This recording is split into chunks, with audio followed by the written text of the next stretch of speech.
I had the opportunity to travel and move to England actually Right, to okay. play for the West Ham Academy, and some things came up. I made a bad decision here and there, and my parents kind of kept that opportunity away from me because I just acted irresponsibly. I went to a party, things happened, the cops shut it down, and I got caught up with some drinking and stuff like that. So Yeah. I'm glad I learned my lesson that way because it shaped me into the person I am today. Because I traveled to many different countries. I've been to probably over 13, 14 different countries. Wow. And that was all just for football. And so I didn't really have time to really hang out with my friends. I was always it was always a surprise whenever my parents let me out. And it's like, oh, like Ketchup's out. Like, oh, like let's go. Like we finally got him out. At the end of the day, once you get to the professional level or a better club or academy, like everybody's going to be good. Everybody's going to be fast. It's who thinks the game the best and who has the best mentality. So, you got to take that initiative as well. It can't just always be someone can't want it more for you than you want it. That's what's important that my parents drilled into me. You can't, if you don't want it more than I want it for you, then this is not the place that you should be in. Yeah. Always going to fights. Oh, my parents could do everything. They could afford everything. Yeah. But, you don't see that back, in the background type of sacrifice that sometimes they had to take a loan out, sometimes they had to set aside a certain amount of money or they had to work a certain amount of hours is to expect nothing, prepare for the worst and hope for the best. Yeah. That's it. So we're really excited today to welcome a professional footballer who was one of 75 players selected in the MLS Super Draft in 2021 as a second-round pick by Columbus Crew. So it's with great pleasure to welcome Joshua Jackson-Ketchup to the show to share his secrets and sacrifices of his professional football journey so far and much more. So Ketchup, welcome to the show. Thank you so much, Simon. It's a pleasure to be here, man. So before we start, just so the listeners can get to know you a little bit better, my children have come up with 10 quick fire would you rather questions. And because it's a family portrait, Mason is going to ask you the questions. Mason's a football fan as well. He currently plays football, so he's wanting to kind of follow in the footsteps of yourself. So he thought it'd be quite fitting that Mason asked you the questions today. So I'll pass you over to Mason now, and you can take it from there, Mason. I'll pass this over. Sounds good. There we go. Would you rather game or read a book? I say game. I'm a big gamer. I'm always on the game. PlayStation 5, PC, whatever. I'm always on the game. Reading is important too, though. Would you rather win $1 million or earn $1 million? Earn it. Everything in life is totally earned. You got to put your work in, and it's much more gratifying to earn that $1 million rather than just winning it. Would you rather have a takeaway or eat out? I probably eat out. I'm really lazy. I don't like to cook. I just like it nice and quick and easy. I'm always on the go. I don't got time for all that. Would you rather play Fortnite or FIFA? Man, that's a good one. See, FIFA, the graphics and like all the gameplay has kind of been lacking in the past couple of years. I was a big FIFA head back when I was a kid, but Fortnite just got me in a hold. I'm a PC gamer, so I gotta take Fortnite. What's your favorite, Mason? FIFA or Fortnite? FIFA at the moment. Okay, all right. I'll battle back and forth. I go back and forth. Would you rather wear Nike or Adidas? Nike all day. No question. I got it on right now. Would you rather own a Ferrari or a Lamborghini? Lambo. Grew up around all these Lambos. I had rich friends who had Lambos, so I was kind of like accustomed to that. Cool.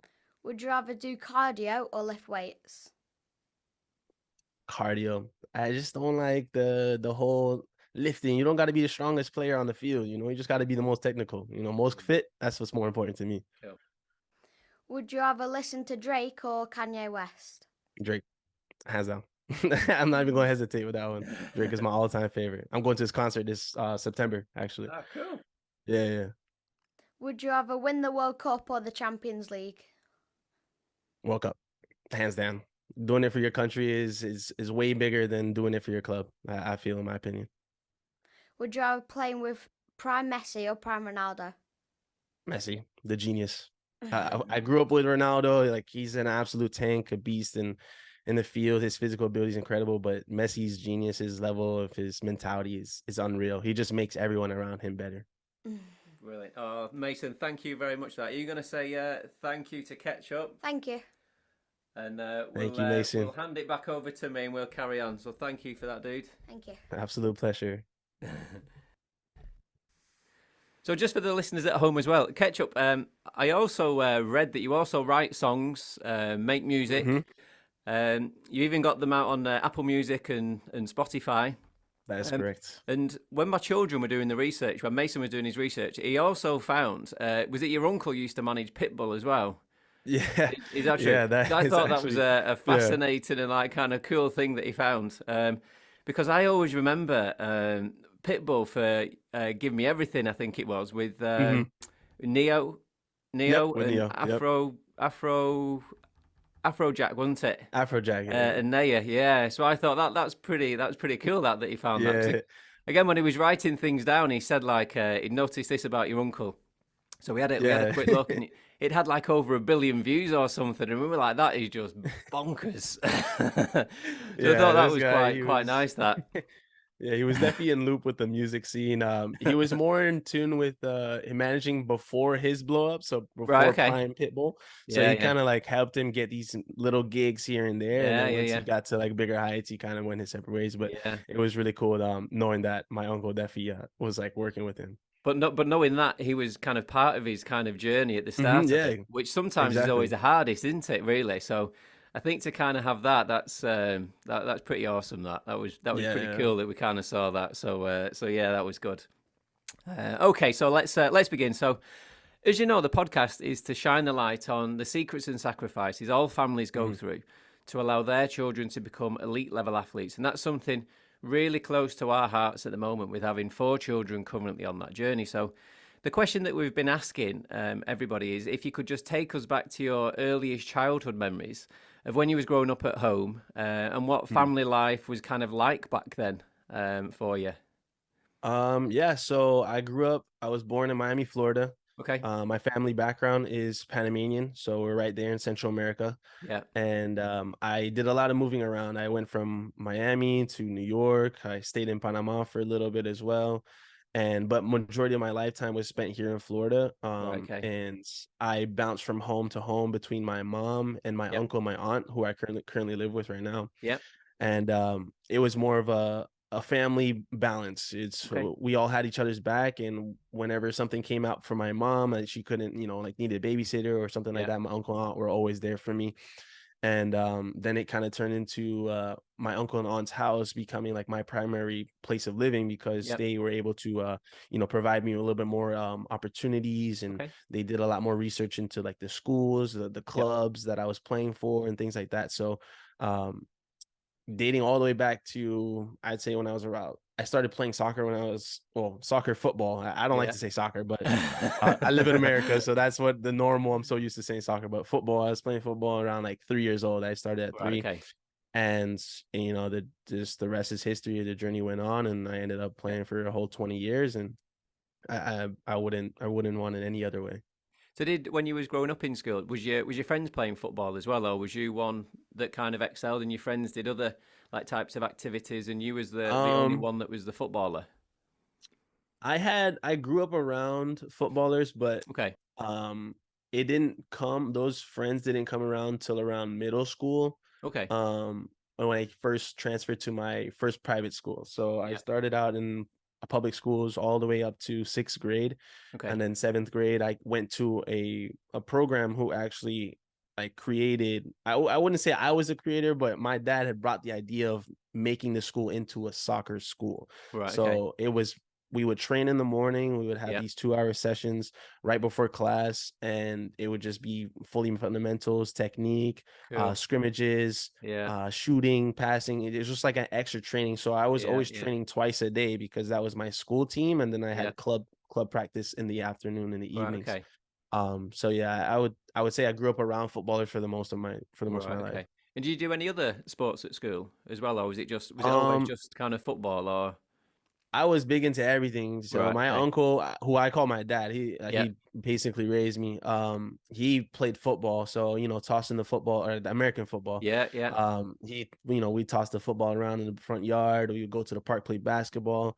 I even dabbled in some tennis. I'm big in ping pong. So like whatever the Right. sport is. I'm a very competitive, minded person, and I just want to be the best at everything, and that usually Yeah. was the case because I was just so competitive. So like if I wasn't good at something, I put the extra work into actually getting better Yeah, at yeah, it. yeah. Oh, all right, okay.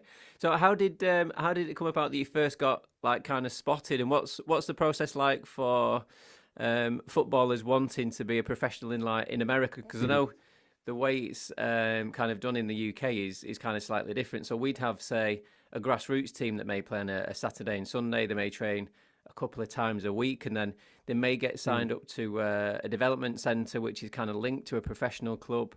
And then there's like kind of the jump to the academy, Right. and then they might stay with the academy for like the professional team all the way up until they can sign like the first kind of pro contract. Is it slightly different in America for you? How that process? So I wouldn't say it's entirely different. We just have Okay. different ways of making it to the pros. Okay. My journey per se, I had the opportunity to travel and move to England actually, Right. to Okay. play for the West Ham Academy.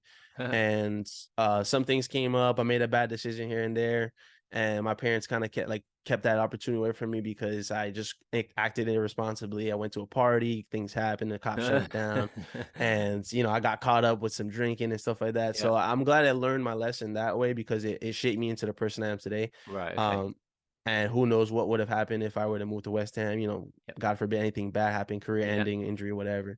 Okay. But the process is definitely different because you have different ways you could do. What I said is basically move from America to another country Yep. and do it that way, or the route that I did was I Hmm. went through school. So Yep. I went through the academy system. So we Yep. have a club and then we have academy.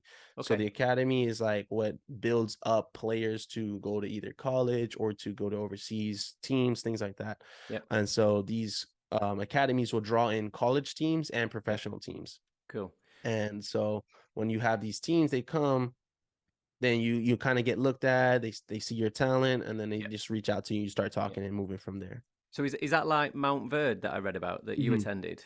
Yeah. Exactly. Right. Exactly Okay. that. So Cool. Montverde was actually a high school team. So that Yeah. wasn't a club or academy. It was a Right. complete high school soccer school as well. It was like my second soccer school that I went Right. to. Okay. And they primarily focused on just pushing out elite athletes, professional Yeah. basketball players, this and that. So I have a bunch of friends in professional areas. I have friends in the Yep. NBA. I have friends who play professional tennis, Wow. baseball, um, professional friends of everything. So I can Yeah. reach out to pretty much everybody, and that's really what that school does. It just pumps out professional athletes. Well, I know. I think we read as well, and you just saying that. I think when you was there, I think it was about 49 players that had been through like the academy that were playing like Mhm. kind of professional sport or professional football. So Yeah. they're obviously doing something like amazingly kind of correct there because they are, Yeah, like you said, exactly. they're knocking them out there, aren't they? Which is like amazing. Yeah, And it's are they incredible. quite selective with, say, like the talent that attends the school? Do you have to be quite kind of gifted and talented, for instance, at a particular sport? Honestly, not really. Not Okay. really. It's I don't want to shed too no negative light on the school, but there was a lot of, people of fortune and who were Yeah. able to pay for the school. They Okay. had scholarship programs for the less fortunate and things like that. Yeah. I was one of those, or I couldn't afford the entire boarding school. So I had moved there. It was a boarding Right. school. Okay. And so you had to move away from home. You have to pay for the boarding. So, if you were able to pay the fee, you Yeah. could, get in, that kind of thing. But Yeah. in Yeah. order to push you forward and Yeah. they put more attention into you, is if you had the talent, they Right. would Okay. give you a little bit more of a nudge and push you in the right direction and bring coaches to come see you Yeah. specifically. So that was All kind of right. my Okay. advantage. Yeah. Cool. I've got another question that my boys have specifically asked me to ask you. So they've Mhm. just been they're just doing their pre-season at the moment, and they've just been given a diet sheet. So Mm. they obviously like kind of have to list what they have for like kind of the breakfast, the snacks, the kind of Yeah. lunch, and like afternoon snacks and dinners and things. So it's the first time where it's just getting a little bit more kind of professional for them now. Mhm. So they wanted to know if you was to have like say a match day for Columbus Crew, What time? And it was say 3 o'clock in the afternoon, which is typically Mm, like what say like a Premier League game might be, kind of kicking off yeah. in say like the UK. What time would you kind of get up? Do you know like before the game, and like Mm, what would you have for like kind of your breakfast, and how many hours before you kind of played the game would you eat, and what would you kind of eat? So there was wanting to kind of have a bit of an idea of what a match day kind of routine would be like for you, which would include kind of like timings of food and what you might kind of eat. right. Um, Yeah. So if we had a match around 3 p.m., yep. I would say I'd get up around 8 or 9. Okay. I'd eat. I'm not a very heavy eater in the morning. I just Right. don't have an appetite. So Yep. I like to have like a nice like peanut butter sandwich, Okay. little protein shake, Yep. and that kind of would like hold me for a while because then we're gonna have a pregame meal that they Yep. usually Yep. give us. And so around 8 or 9, I'm eating that. I'm kind of just foam rolling. I'm stretching. Yep. I'm getting ready to head out to the center. When I get to the Cool. center, then Yep. they have like a little like some pasta. They'll have like a little Yep. bit of pasta or like chicken and rice or Yeah. Yeah. salad. So there's like a different variation that you can Yeah. kind of, it's based on your liking. Yep. Me personally, I'm a big pasta head, so I'll eat pasta all the time, Yep. whether it's heavy or it's light portions. I love it no matter what. So Yep. that'll be around, I'd say it would be pregame around 11, Okay. 12, Yeah. because Yeah. we're at the center. You, like I said, stretching and foam rolling. Yep. So then 3 hours to kick off. Then, you got like an hour or two to digest. You start warming up around 2 and Yep. then kick off right away at 3. So it's Brilliant. like probably about 2 meals, right? And just 2 meals Yep. right before. Okay. But definitely nothing too heavy, and Yeah. Yeah. just Yeah. kind of keeping it light. And then after you finish the game, what would you refuel with, and how long after you've kind of finished would you refuel? Would it be like immediately Yeah. straight away, or So for me, I'm super hungry after the game because I just ran off. I'm a winger. I'm a right yeah, back, so that was mainly my position. So I do a lot of the running, and so when yeah, you yeah, come out of the game, you're just like, dang, what can I eat? What's the next thing I can eat? I need something in my like I need something now. So I load up on like 2 protein shakes. Like I like to go a little bit heavier after the game because you just ran out, you sweat out a yeah, lot of yeah, that stuff. And a big meal that I like to have is like a nice little steak, yep, something just protein heavy. yeah, It's yeah, kind of just like refuel that, and Gatorades. So drinking a lot of Gatorades, fluids, of yep. course, water. It's fluids.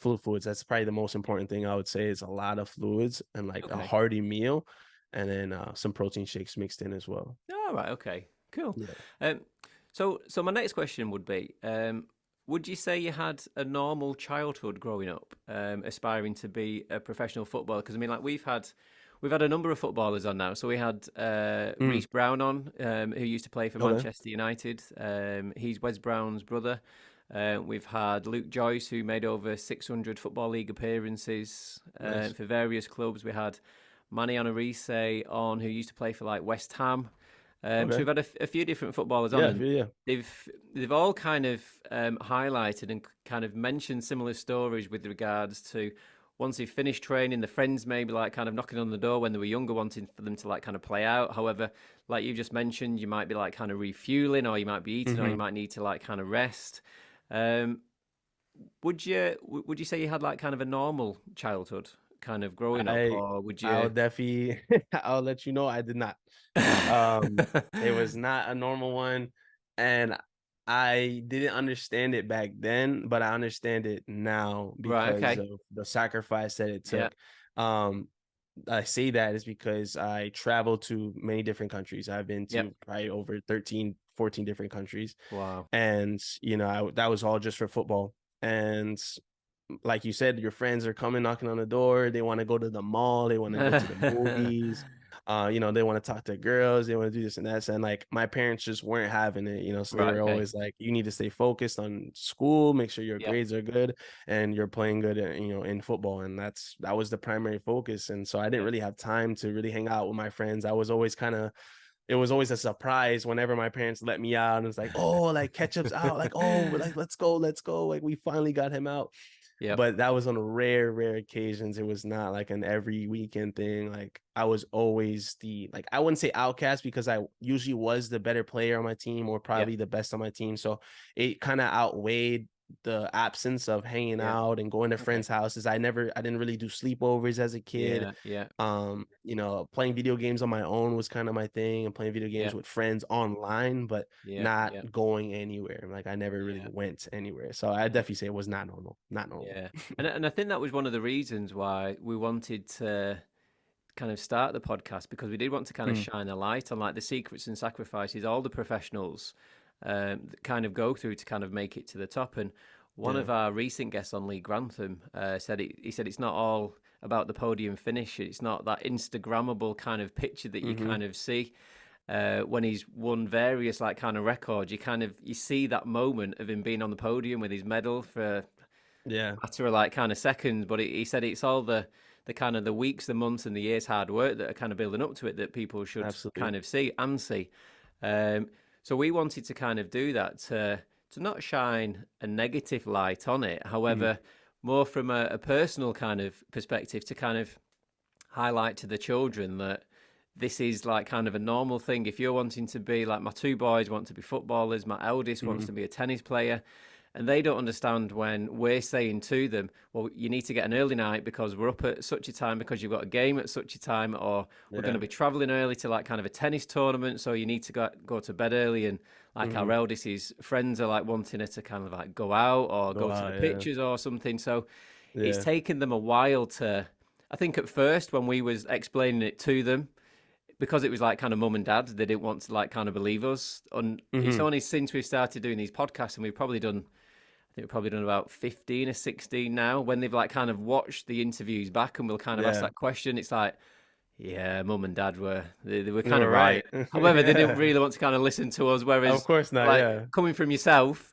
then they would kind of listen to. So yeah, so it's quite nice that you can kind of shine the light on that Mm-hmm. for all the young athletes that are wanting to kind of make it in that professional world. Because and again, from listening to the different guests, it's so kind of hard. And Mm-hmm. for people like yourself, like it's kind of hats off to you, the kind of Yeah. dedication and sacrifice that you've done, and done all the kind of amazing things that you've done. So yeah.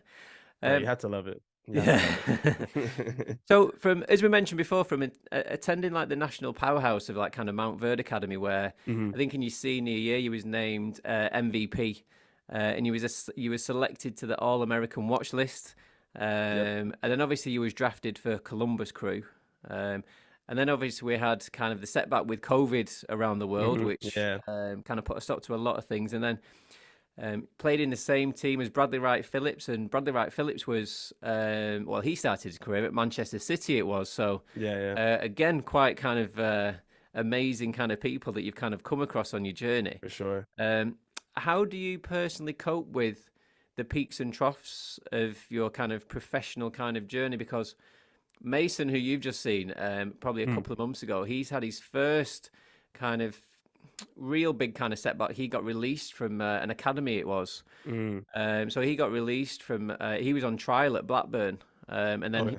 Blackburn Rovers, and he was devastated that he'd got like kind of released. And so Yeah. how do you kind of cope with all the ups and downs? Because again, speaking to the athletes, it's it's not It's a not easy. straight up kind of Yeah. Yeah. journey. It's very up and down, and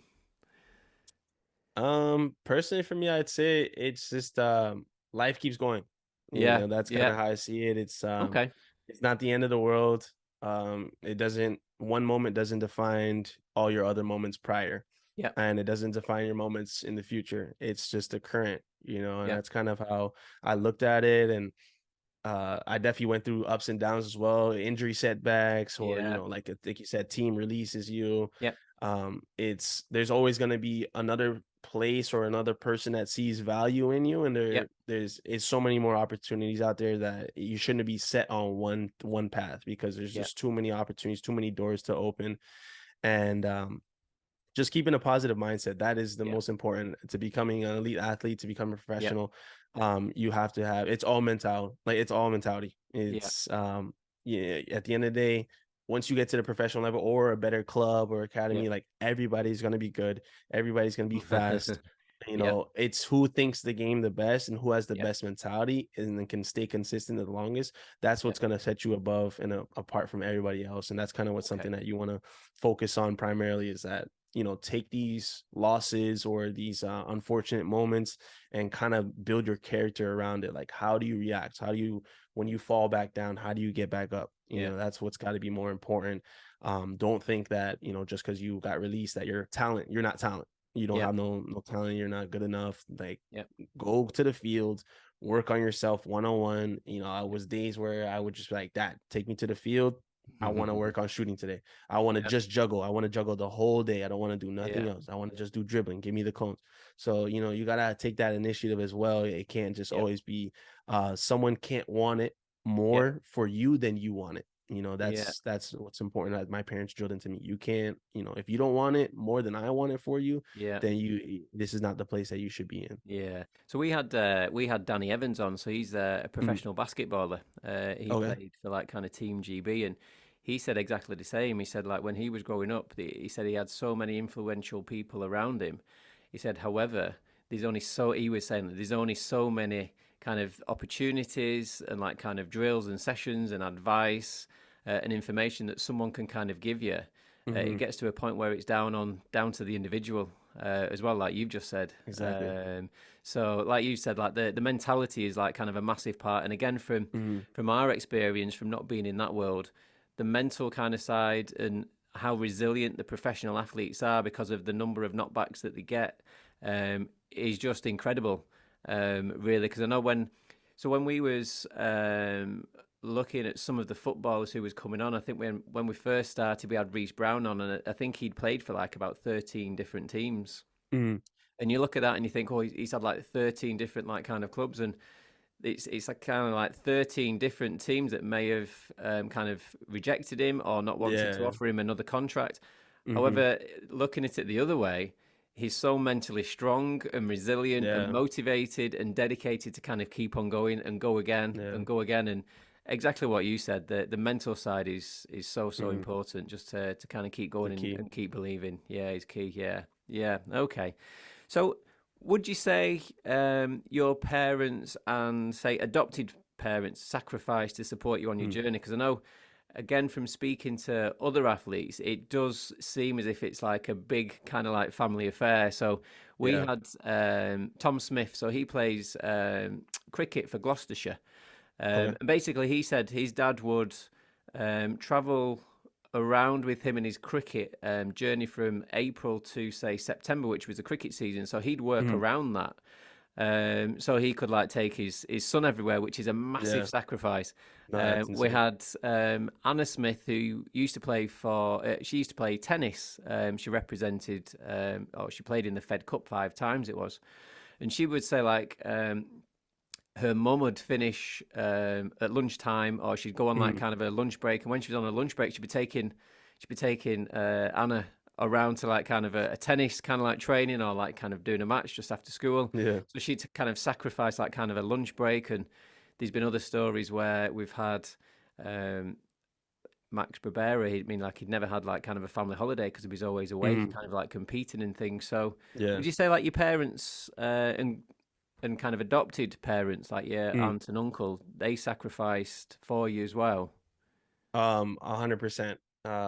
Definitely the long drives that we had to take, the tournaments that we always had to go to, the flights that they were putting me on to go to different countries. It was all a big sacrifice, and I don't know how it could ever even come closer to paying them for everything that they ever done. Primarily, I'm the person I am because of them.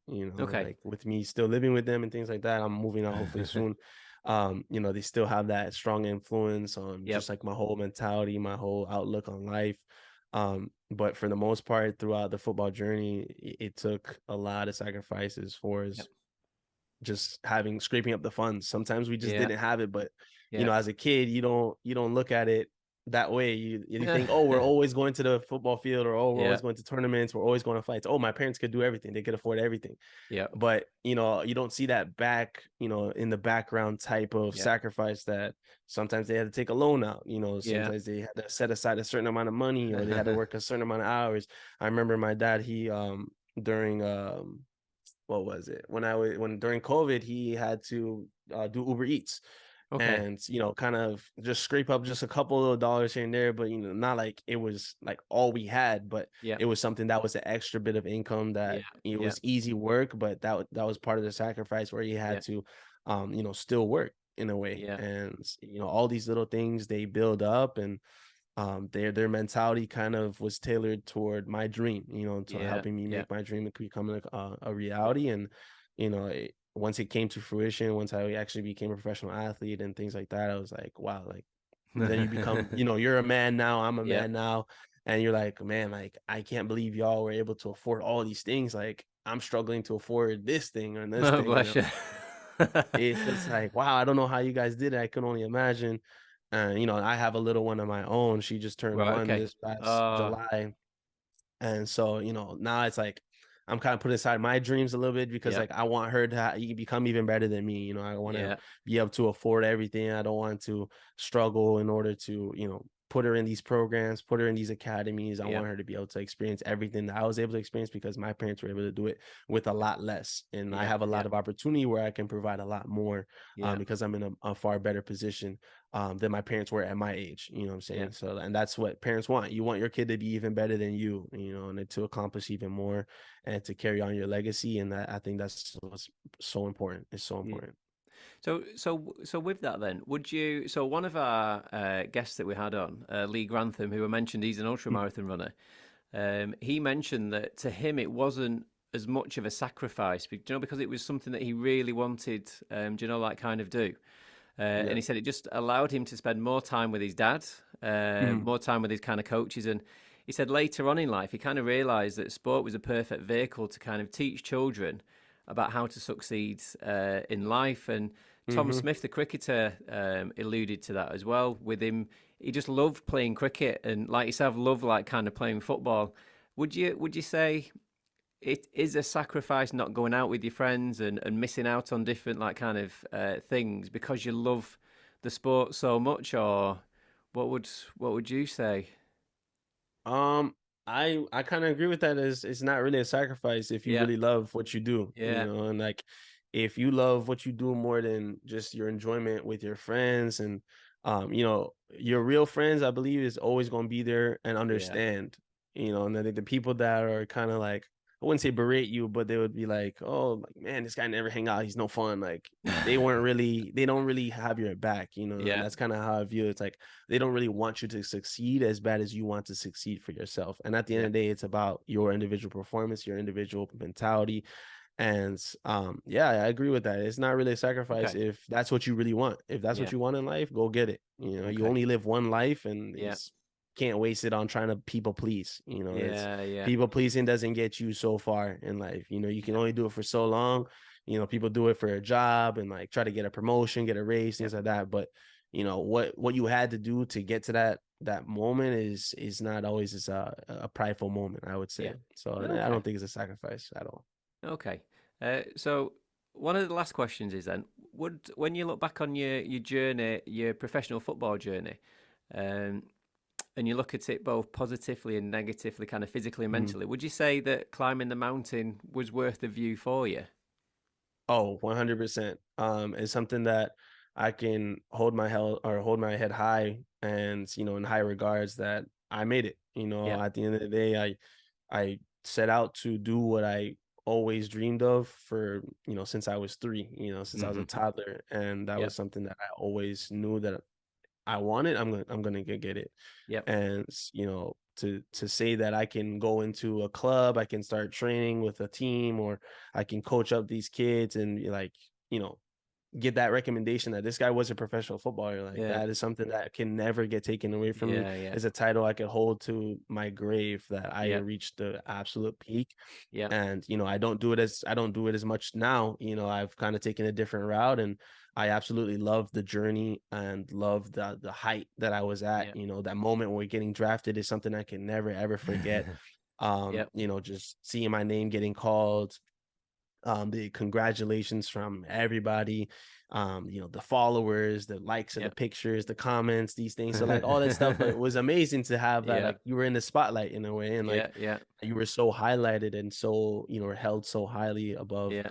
a lot of people who don't even make it out of club. You know, they Yeah. fizzle out, or they lose the love for the game in high school, and they don't Hmm. want to do it in college. And so I take a look at myself and see like, dang, like I really made it through all those trials and tribulations of losing out on love for the game. I Yeah. never had that feeling. I just kept pushing, kept pushing, kept pushing. And it didn't feel like it was Yeah. something that was too hard for me to keep killing myself for. I Yeah. would Yeah. die for the game. And I still feel that way, even though I don't play as much now. I would go out to the field, I'll go play some pickup, and I still have that same enjoyment. And Yeah. it still takes me back to my professional days and things like that. So I I would I would say that it was an absolute amazing high that I have. And I wouldn't even consider the crash even like Yeah. a negative thing. It was Yep. something that I reached my peak, and Okay. I was satisfied.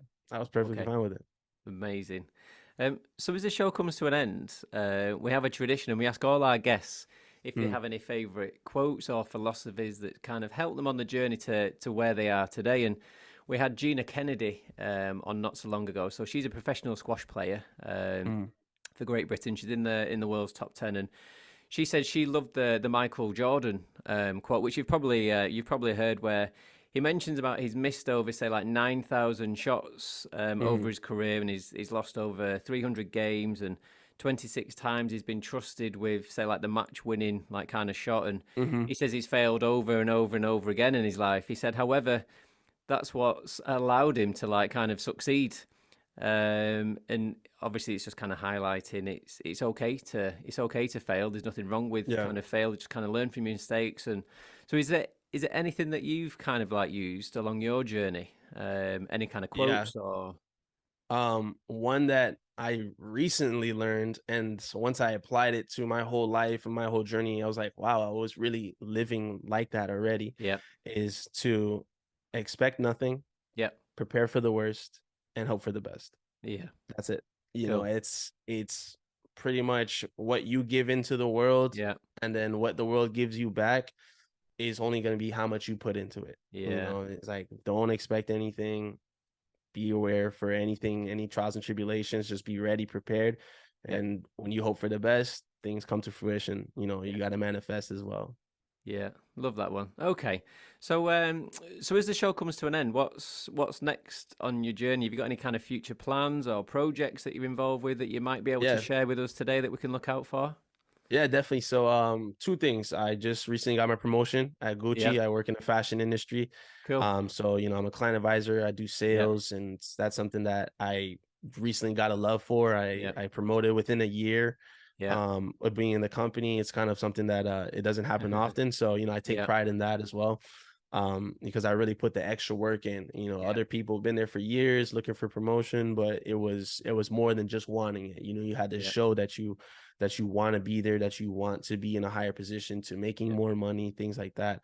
And I took the personal journey to yeah, learn these little intricacies.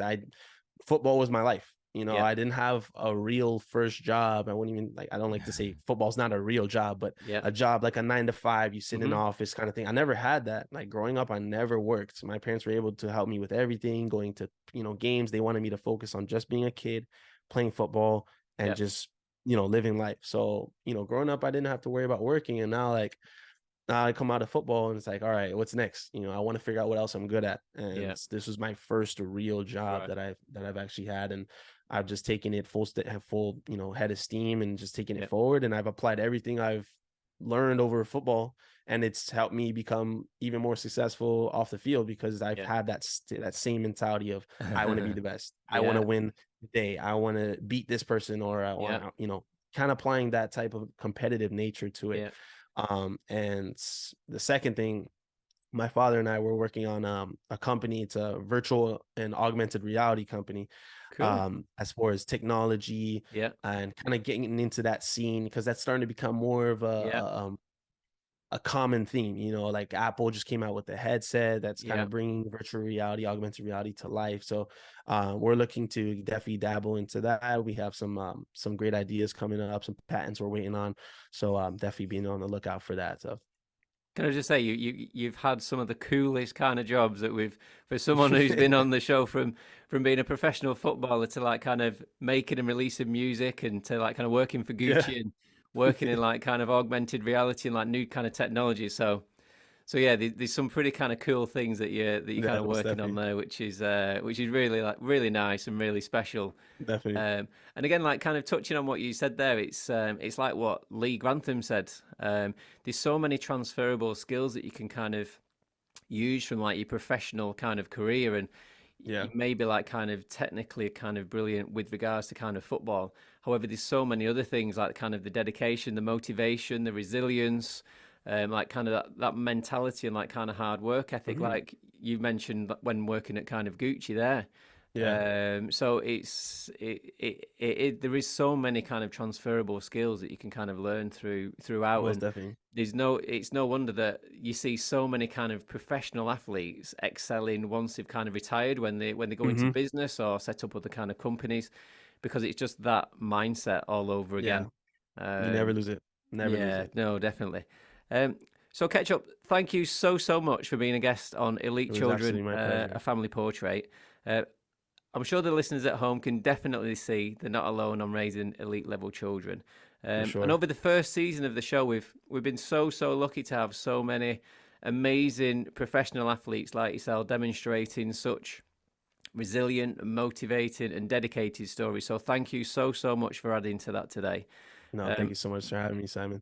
Good luck with all your other future ventures that you've just Thank you mentioned so about, much. and I'm sure with a mindset and personality like yours will be a huge success. And it's someone like myself and my boys in particular will be definitely looking out for you and keeping in contact with you. So thank you for spending Sounds some good. time with us today. For sure. Thank you so much for having me again, Simon. It was a pleasure, man.